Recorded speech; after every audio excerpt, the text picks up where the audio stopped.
اللہ تعالیٰ نے اہل ایمان کی صفات سے کی ہے کہ جو ایمان والے لوگ ہیں نا، جن کا آخرت پر ایمان ہوتا ہے، تم ان کے اندر کچھ کوالٹیز دیکھو گے، دیکھنے سے نظر آئیں گے ان کے اندر یہ صفات ہیں۔ وہ صفات میں بیان کر کے آگے چلتا ہوں۔ قد افلح المؤمنون، فرمایا مومنین کامیاب ہو گئے، فلاح پا گئے۔ کیسے کامیاب ہوئے یہ آگے آ رہا ہے۔ الذین هم فی صلاتہم خاشعون، یہ وہ لوگ ہیں جو اپنی نمازوں میں خشوع پیدا کرتے ہیں۔ سب سے پہلے ایمان لانے کے بعد اپنی نماز کو ٹھیک کرنے کی ضرورت ہے، خشوع پیدا کریں۔ آج جب نماز ٹھیک کرنے کی طرف جاتے ہیں تو اختلافی مسائل کے جھگڑوں میں پڑے جاتے ہیں کہ رفع الیدین کے ساتھ پڑھیں کہ بغیر رفع الیدین کے پڑھیں، ہاتھ باندھ کے پڑھیں کہ ہاتھ چھوڑ کے پڑھیں۔ صحابہ کرام میں یہ تمام قسم کی نمازیں موجود تھی۔ رفع الیدین سے پڑھنے والے بھی تھے، اور امام بخاری کے شاگرد امام ترمذی کہتے ہیں رفع الیدین سے نہ پڑھنے والے بھی بہت سارے صحابہ تھے۔ امام ترمذی کا بیان ہے ترمذی میں، اور روایات سے بھی ثابت ہے۔ تو ان لوگوں میں زور سے آمین بھی تھی، آہستہ آمین والے بھی تھے، رفع الیدین والے بھی تھے، بغیر رفع الیدین والے بھی تھے، لیکن ان کی نمازوں میں چاہے رفع الیدین کے ساتھ ہو یا بغیر رفع الیدین کے ہو، خشوع و خضوع سب میں مشترک تھا۔ آج رفع الیدین کرنا یا نہ کرنے کے پھڈے تو بہت پتہ ہوتے ہیں، نماز سے خشوع کیا ہے، شارٹ ہے۔ تو ہماری نمازیں تو چاہے بغیر رفع کے پڑھیں یا رفع کے ساتھ پڑھیں، قبول مجھے لگتا ہے کہ نہیں ہو رہی۔ صحابہ میں ایسے بھی تھے جو ہاتھ چھوڑ کے نماز پڑھتے تھے۔ امام مالک کا یہی رائے ہے کہ ہاتھ چھوڑ کے پڑھنی چاہیے۔ تو ہر ایک کے اپنے دلائل ہوتے ہیں، تو ان میں الجھانے والے بہت ہیں، نماز میں خشوع پیدا کرانے والے کم ہیں۔ یہ اہل اللہ کی صحبت سے آتی ہے یہ چیز۔ جب اللہ والوں میں اٹھیں گے، بیٹھیں گے، رہیں گے، خوب سمجھ لو کچھ چیزیں تقریروں سے نہیں آتی، اہل اللہ کے پاس رہنے سے آتی ہیں۔ پہلے زمانے میں اس کی بڑی ویلیو تھی کہ اس کا شیخ کون ہے، کس کی صحبت اس نے اٹھائی ہے۔ آج یہ چیزیں مارکیٹ میں ان کی ویلیو ختم۔ کہتے ہیں بزرگ لیس، کوئی بابا شابا، کوئی بزرگ ہے ہی نہیں۔ اس کا نقصان کیا ہوا؟ نمازوں سے خشوع ختم۔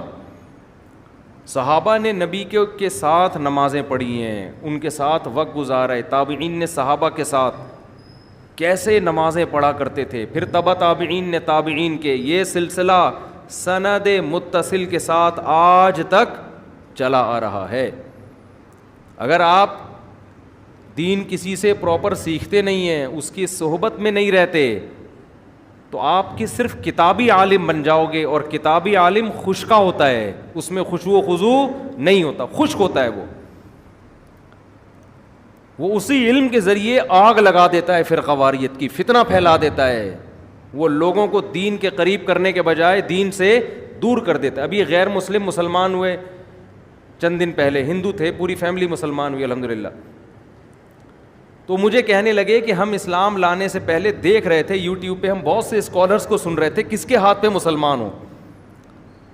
تو افسوس کے ساتھ کہنا پڑتا ہے کہ یوٹیوب پہ غیر مسلم لوگ کہتے ہیں، میں نہیں کہہ رہا، کہ ایسے لوگ بہت ملیں گے جو مزید کنفیوژن میں ڈال رہے ہیں ہمیں، مزید کنفیوژن میں، ایک دوسرے کی ٹانگیں کھینچنے میں۔ یہ ایسا، اس کی نے کتاب میں یہ لکھا، اس نے کتاب میں یہ لکھا، اس نے یہ جواب دیا، اس نے یہ جواب دیا۔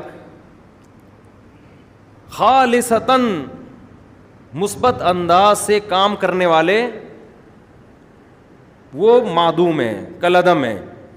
تو غیر مسلم کیا سوچے گا یار، یہ کیا تباہی پھیلائی ہوئی ہے ان لوگوں نے، کیا کر رہے ہیں یہ۔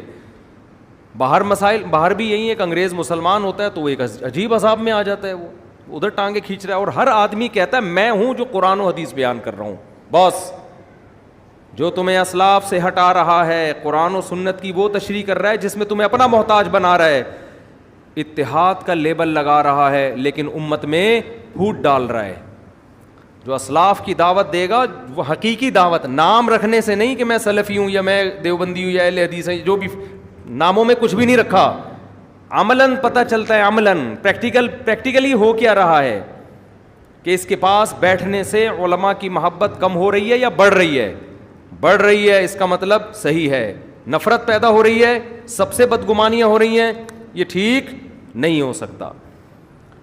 تو غیر مسلم اسلام قبول کرتے ہوئے میں نے کئی کو تو نہیں کہہ سکتا، چند ایسے غیر مسلم دیکھے جو واپس کنورٹ ہو گئے کفر میں. اسلام لائے، تبلیغی جماعت میں وقت لگایا، نمازوں میں خشوع پیدا ہو. انہوں نے مجھے خود بتایا کہ جو باقی رہ گئے تھے نا، انہوں نے بتایا، کہہ رہے تبلیغی جماعت میں وقت لگایا، ہماری نمازوں میں خشوع، آخرت، ہمیں تو پتہ ہی نہیں تھا رفع الیدین کے. کچھ رفع الیدین کر بھی رہے تھے، کچھ نہیں بھی کر رہے تھے، ہماری صحت پہ کوئی اثر نہیں پڑ رہا تھا. ہم جیسے دیکھا عام مسلمانوں کو، ہم بھی لگ گئے اس میں. کہہ رہے جب ہم جماعت سے آئے تو پھر ہمیں جماعت المسلمین والے ٹکر گئے. انہوں نے کہا یہ سارے غلط ہیں، یہ حنفی کیا ہوتا ہے، شافی کیا ہوتا ہے، مالکیہ کیا، حنبلی کیا ہوتا ہے، یہ دیوبندی، یہ بریلوی، یہ اہل حدیث، یہ فلانا، اور لٹریچر لا کے جماعت المسلمین کو لازم پکڑو، صرف قرآن. کہہ رہے اتنے بڑے مسائل، ایک طرف یہ تھے، ایک طرف پوری دنیا تھی. کہہ رہے ہمارے بہت سے رشتہ دار واپس اسماعیلی بن گئے، آغا خانی بن گئے.